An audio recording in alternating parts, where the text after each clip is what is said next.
जब बात वतन की हो तो मुश्किलें आड़े नहीं आती हैं। देश को बुलंदियों पर ले जाने का जज्बा उफान पर होता है। इन दिनों देश को आत्मनिर्भर बनाने के लिए कई मोर्चों पर काम चल रहा है, क्योंकि बात हमारी आन बान शान की है, मुल्क की तरक्की की है। आत्मनिर्भरता के फॉर्मूले से देश बढ़ेगा तो जाहिर है कि शेयर भी चलेंगे। इसलिए आज हम आपको बताएंगे कि जब वोकल फॉर लोकल के संकल्प पर काम तेज होगा तो कौन से शेयर चलेंगे, यानी आपके लिए बेस्ट बाइज कौन से होंगे।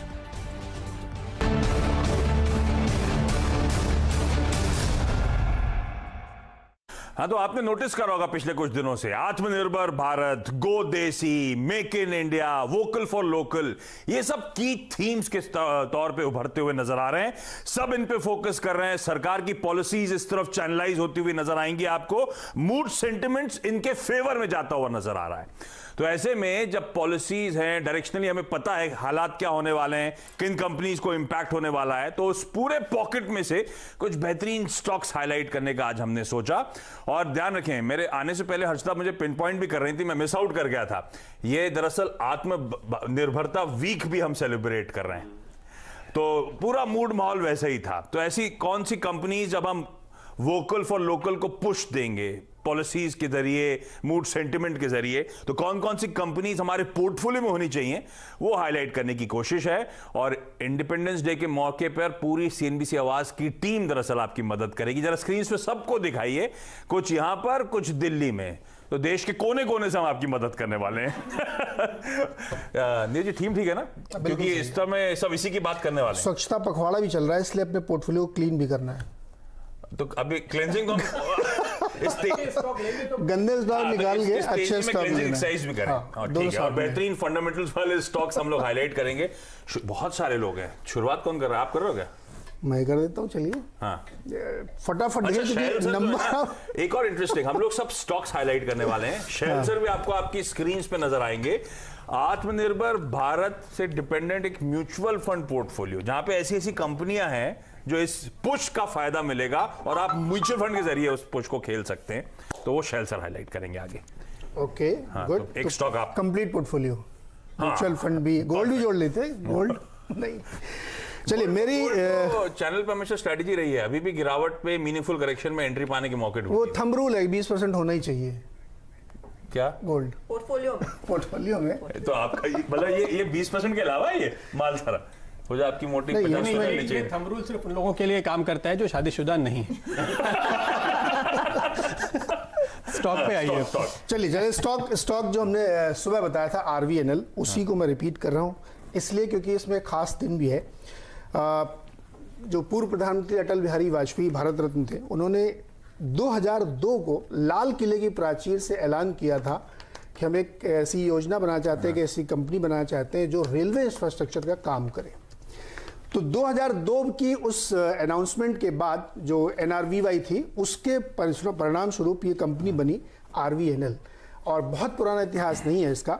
और चूंकि लाल किले की बात हम लोग कर रहे हैं, कल प्रधानमंत्री जी फिर घोषणा करने वाले हैं, नल से जल और पानी और बिजली, ये सब कल आपको सुनाई पड़ेगा। तो आप ये देखिए कि इसमें 3 ग्राफिक मैंने सिर्फ बनाए हैं। आप दिखाइए इनका रेवेन्यू किस तरह से बढ़ा है। 2014 से हर अल्टरनेट ईयर में डबल हो गया रेवेन्यू। 2400-2500 करोड़ का जो रेवेन्यू था, अब बढ़ के हो गया है 15,000 करोड़। सिंपल कैलकुलेशन है। वैसे ही प्रॉफिट 162 से बढ़ के 790 करोड़ हो गया है। तो इतनी बेहतरीन कंपनी जो हर दूसरे साल अपना रेवेन्यू डबल कर ले, आपको कहाँ मिलेगी? और RVNL इसलिए भी बहुत बेहतर है कि ये उस दौरान का प्रदर्शन है जब यूपीए गवर्नमेंट 10-12 साल चली, उसने कुछ नहीं किया रेलवे के लिए। अब तो बहुत ज़्यादा काम हो रहा है रेलवे में। 8,000 किलोमीटर की ये रेल ट्रैक को ठीक कर चुके हैं और उससे ट्रिपल के कम से कम इनको काम करने हैं। तो मुझे लगता है इस स्टॉक को ध्यान में रखिए। अभी भी वैल्यूएशन इसका 5, 5.5, 6 का है। इस सेगमेंट की दूसरी EPC कंपनी को देखेंगे तो 10-12 मिल रही हैं। तो मुझे लगता है इसको ज़रूर खरीदना चाहिए। पोर्टफोलियो स्टॉक है, ट्रेडिंग स्टॉक है, पोजिशनल स्टॉक है, जिस भी तरह के आपका इंटेंशन हो वो आप कर सकते हैं। लेकिन मुझे लगता है ये एक डेफिनेट बाई शेयर है और हर पैरामीटर पे ये स्टॉक खरा उतरता है। और चूंकि कल लाल किले प्राचीर से फिर आप सुनेंगे रेलवे के बारे में, तो हमने कहा मौका सही है, इसलिए फिट कर दिया जाए। हाँ, तो बिल्कुल सही। रेल विकास निगम लिमिटेड RVNL, ये वो स्टॉक है जिसपे आपको दाव लगाना चाहिए। अर्चना, कौन सा स्टॉक आपके पास है? ये एक डिस्कवर्ड स्टोरी है भारत डायनामिक्स, और आजकल क्योंकि इंडिपेंडेंस डे के आसपास लोग सभी तो देखते हैं कि भारत की कितना बड़ा लश्कर है, और आत्मनिर्भर वीक में मैंने स्टॉक को इसीलिए चुना आशीष क्योंकि इसने दरअसल 2 प्रोडक्ट्स भी अपने लॉन्च किए, कॉन्कर LTME, और साथ ही साथ बेसिकली ये missile guide anti tank guided missiles के सिस्टम्स को टेस्ट करते हैं। उनके पूरे खेमे में BDL के काफी समय से ये पर्टिकुलर प्रोडक्ट रहा है और वो लॉन्च किया गया। तो भारत डायनामिक्स फोकस में आप रखिएगा। आशीष डायनामेटिक टेक्नोलॉजीज आगे पेश करेंगे। मैंने हाथ आप ही के फेस पे आ गया, ये गलत ग्राफिक चल रहे हैं। तो भारत, नाम बदल दीजिए, भारत डायनामिक्स की बात हो रही है। दरअसल ये प्रोडक्ट्स पहले रशिया से इंपोर्ट होते थे और अब इस समय तवज्जो दिया जा रहा है सरकार की ओर से कि ज्यादा से ज्यादा इक्विपमेंट भारत में ही बनाया जाए। तो BDL उस लिहाज से अग्रसर खिलाड़ी है।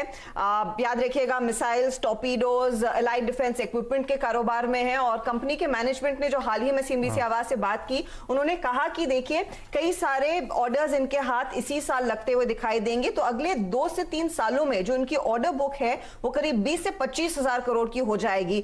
तो स्काई इज द लिमिट। और यहां पर हम देखेंगे BDL काफी बड़ा प्लेयर डेफिनेटली है भारत में, और आगे इनका एक्सपोर्ट मार्केट भी बढ़ता हुआ दिखाई देगा। लेकिन फर्स्ट प्रेफरेंस ऑफ कोर्स आत्मनिर्भरता पे है, और भारतीय इंडियन नेवी, इंडियन एयरफोर्स और इंडियन आर्मी के पूरे लश्कर को और मजबूत करने के लिए कंपनी काफी समय से काम कर रही है। थोड़ा लंबा बोलती तो गला भर आता है अर्चना का जब भी डिफेंस फोर्सेस की बात होती है।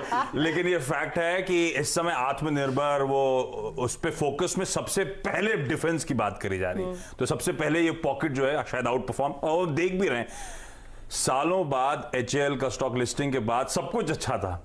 कितने सालों तक, कितने महीनों तक मेरे ख्याल से वो 750-700 के जोन से पड़ा रहा, और अब देखिए इवेंचुअली क्या डिफेंस में मूवमेंट आने शुरू हुए। भारत डायनेमिक्स वो स्टॉक रडार पे रखिएगा।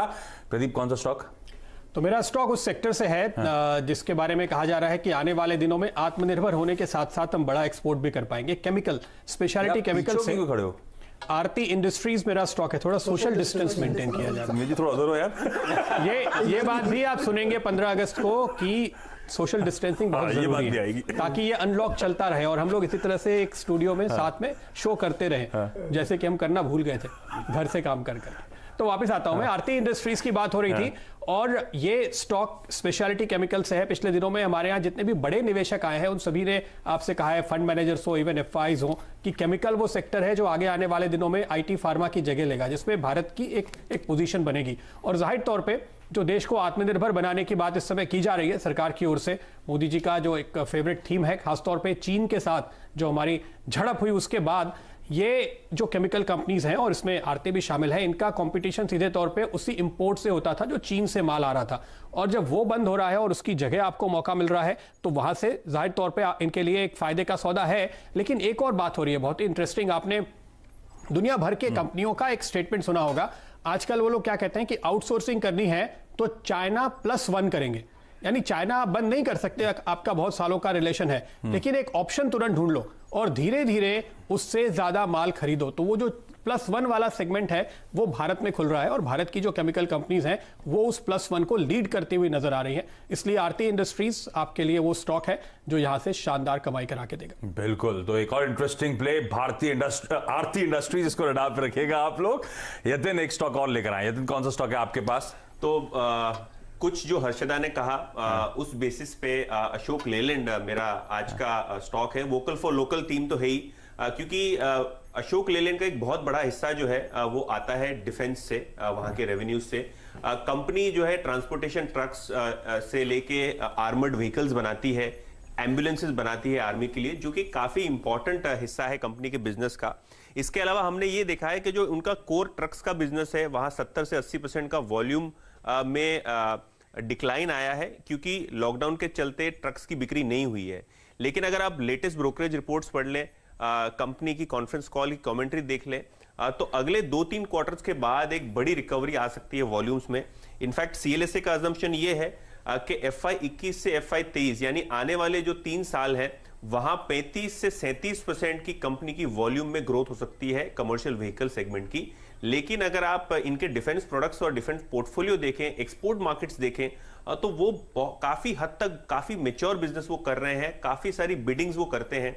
अगर आप पब्लिक ट्रांसपोर्टेशन की भी बात करें, क्योंकि ट्रेन में सफर करना मुश्किल हो गया है, बसेस का ज्यादा उपयोग हो रहा है, तो स्टेट ट्रांसपोर्टेशन के काफी सारे टेंडर्स भी कंपनी ने भरे हैं। तो अगर आप एग्जिस्टिंग कमर्शियल व्हीकल बिजनेस की रिकवरी की बात करें, डिफेंस बिजनेस में अपॉर्चुनिटी की बात करें, जो सिविलियन ट्रांसपोर्टेशन है, बस के टेंडर्स की बात करें, तो ये सभी सेगमेंट्स में अशोक लेलैंड खरा उतरता है। प्राइस काफी अट्रैक्टिव है, वैल्यूएशंस काफी अट्रैक्टिव है, तो यहां हमको नजर रखनी होगी। ये शायद आगे चलते हुए अच्छे रिटर्न्स यहां दे सकता है। बिल्कुल, अशोक लेलैंड एक और ऐसा स्टॉक गजब का मोमेंटम पकड़ रहा है और तमाम पॉजिटिव्स यतिन ने हाईलाइट करे। चलिए, ब्रेक के बाद आपका स्वागत है। हम बात कर रहे हैं वोकल फॉर लोकल, जिसको बड़ा पुश दिया जा रहा है। उसके अंतर्गत कौन से बेस्ट बाइज हो सकते हैं, कौन से स्टॉक्स उस थीम के अंतर्गत हम और आप दांव लगाएं, अच्छा मोटा कमाई, मोटा मुनाफा आगे हो। कई सारे स्टॉक्स मेंशन हुए, रैप अप करूंगा, लेकिन पहले दिल्ली जा रहा हूं सुमित के पास, और सुमित भी एक और बेहतरीन आइडिया लेकर आए हैं। सुमित, बताइए। शुक्रिया आशीष। देखिए, आज जो कंपनी चुनी है वो बहुत ज्यादा चर्चित नहीं है, लेकिन डिफेंस स्पेस में कंपनी काफी समय से कामकाज कर रही है। नाम है जेन टेक्नोलॉजीज का। करीब 80-90 रुपए के स्तरों पे शेयर अभी कामकाज कर रहा है। पिछले 25 साल से ये डिफेंस फोर्सेस के लिए, पैरामिलिट्री फोर्सेस के लिए, पुलिस के लिए ये सिमुलेटर सर्विसेज प्रोवाइड कराते हैं, और इस तरह के कारोबार में इकलौती कंपनी है जो कि ऐसे कामकाज कर रही है। अब तक एक बहुत मेजर केपेक्स पे कंपनी कामकाज कर रही थी, और वो केपेक्स अब पूरा हो चुका है, जिसके बाद कंपनी के रेवेन्यू स्ट्रांगली आए हैं, और अब डेट फ्री स्टेटस कंपनी ने हासिल कर लिया है पिछले क्वार्टर के अंदर ही।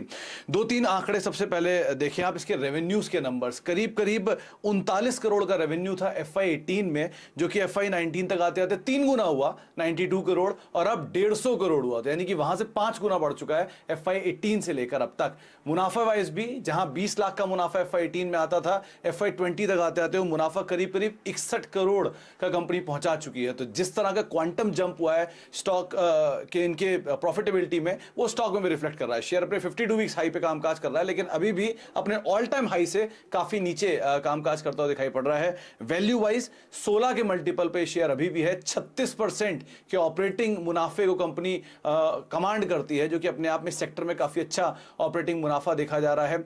मेडिकल डिवाइसेस में उतर रही है, अफ्रीकन मार्केट्स में उतर रही है, और नए जो पैरामिलिट्री फोर्सेस के लिए कामकाज होते हैं उस पे कामकाज कंपनी कर रही है। डिफेंस पे कोई भी अगर केपेक्स बढ़ता है, डिफेंस पे कोई भी गवर्नमेंट का इनिशिएटिव आता है, तो इस स्पेस में इस तरह ही कंपनियों के ऊपर एक बड़ा बेनिफिट आता हुआ, बड़े ऑर्डर्स आते हुए दिखाई पड़ सकते हैं। ऑलरेडी करीब 3000 करोड़ रुपए के आसपास के ऑर्डर्स पे कंपनी कामकाज कर भी रही है, और कई मिलिट्री के ऑर्डर्स को इन्होंने समय से पहले एग्जीक्यूट भी किया है। तो आप एक नए तौर पे कंपनी बनकर आइए सामने, एक अच्छे नंबर्स ने रिफ्लेक्ट किए रिसेंटली। अगर कुछ भी फोकस बढ़ता है तो इस तरह की कंपनी के ऊपर आप नजर रख सकते हैं। ओके, तो जेन टेक्नोलॉजीज, ज्यादातर लोग सब डिफेंस पे फोकस कर रहे हैं। एक और बेहतरीन कंपनी आप लोगों की स्क्रीन पर रडार पर रखिए, वैल्यूएशंस अट्रैक्टिव, और जिस तरह की टेलविंड जिस सेक्टर के बेनिफिशियल होगा। अच्छा, क्विकली आज का आखिरी स्टॉक मैं मेंशन कर रहा हूं। ये कंपनी है बड़ी इंटरेस्टिंग, डायनामैटिक टेक्नोलॉजीज। जो हम लोग बात कर रहे हैं डिफेंस की, एरोस्पेस की चर्चा हो रही है आजकल, हिंदुस्तान एरोनॉटिक्स का स्टॉक बहुत उछल रहा है। ये कंपनी जो है, मेरे ख्याल से इसका धंधा आप पढ़ेंगे, कभी बैठिए आराम से पढ़िएगा, तो आपको प्राउड फील होगा कि एक इंडियन कंपनी इस तरह के काम कर रही है। दुनिया में कौन कौन से एविएशन कंपनीज जानी जाती हैं? Airbus, French company. एयरबस के जितने आते हैं, एयरबस के साथ 320, 330 सबके लिए कंपनी कंपोनेंट मैन्युफैक्चरिंग करती है। साथ साथ बोइंग डिफेंस सिस्टम्स जो जानी जाती है अपने स्पेस में, अमेरिकन कंपनी, उसके प्रोडक्ट्स के लिए कंपनी सप्लाई करने का काम करती है। बेल हेलीकॉप्टर्स जो मैन्युफैक्चर होते हैं, दुनिया में सबसे ज्यादा बेचे जाते हैं, उसकी असेंबलीज का काम ये डायनामैटिक टेक्नोलॉजीज करती है। हमारे देश में सुखोईस के लिए, हमारे देश में तेजस के लिए सारा काम ये कंपनी करती है। कई सारे कंपोनेंट्स मैन्युफैक्चरिंग का काम करती है, और दुनिया भर में जो प्रोमिनेंट कार मैन्युफैक्चरर्स हैं उनके लिए फोर्जिंग, क्रिटिकल फोर्जिंग का काम करती है। तो उसमें मात्सेराती, BMW, ऑडी, सबके लिए ये कंपनी कंपोनेंट बनाने का काम करती है। ये सब विजुअल्स वो हैं जिनके कंपोनेंट, जिन प्रोडक्ट्स के, जैसे ये बेल का हेलीकॉप्टर आपकी स्क्रीन पर है, इन सब के कंपोनेंट्स बनाने का काम, वैल्यूएशन अट्रैक्टिव, मैसिव करेक्शन के बाद अब लग रहा है स्टॉक चलने के लिए तैयार है, इसीलिए मेंशन कर रहा हूं। ये make in India, vocal for local, अगर ये सब तूल पकड़ता है तो इस तरह की कंपनीज बेनिफिशियल होंगी। क्विकली आपकी स्क्रीन पे आज का रैप अप। आरवीएनएल से शुरुआत करी हमने, उसके बाद भारत डायनामिक्स, आरती इंडस्ट्रीज, अशोक लेलैंड, जेन टेक्नोलॉजीज और जाते जाते बात हुई डायनामैटिक्स टेक्नोलॉजीज की। इस नोट पर आप सबका इस खास पेशकश को देखने के लिए बहुत बहुत धन्यवाद। जाते जाते आज नमस्कार की जगह आज तो जय हिंद। जय हिंद। जय